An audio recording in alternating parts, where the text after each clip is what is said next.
Ahsan mission আজকে এই অনুষ্ঠান সঞ্চালনার দায়িত্বে রয়েছি।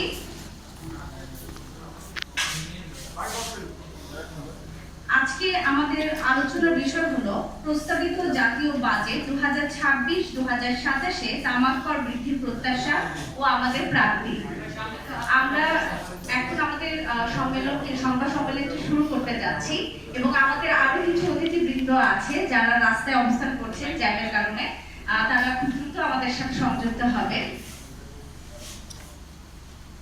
আমি এখানে উপস্থিত সবাইকে প্রথমেই তাদের পরিচয় প্রদানের জন্য অনুরোধ করছি, একটু যদি সবাই সবার পরিচয় দিতে।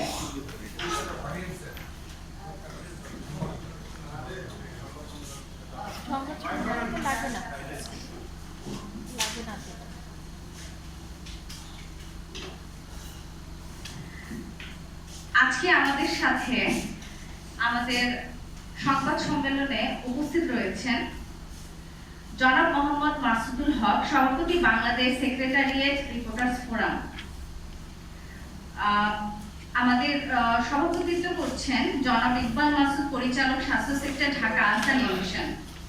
এবং আমাদের সাথে আরো সংযুক্ত হবেন অধ্যাপক ডক্টর শাফিউল নাহিদ শিমুল, পরিচালক স্বাস্থ্য অর্থনীতি ইনস্টিটিউট, ঢাকা বিশ্ববিদ্যালয়, এবং জনাব এম বাদশাহ, সাধারণ সম্পাদক ক্রাইম রিপোর্টার্স অ্যাসোসিয়েশন বাংলাদেশ, জনাব মোহাম্মদ আব্দুল সালাম মিয়া, প্রোগ্রামস ম্যানেজার, ক্যাম্পেইন কর্তৃপক্ষ ক্রিকেটস বাংলাদেশ।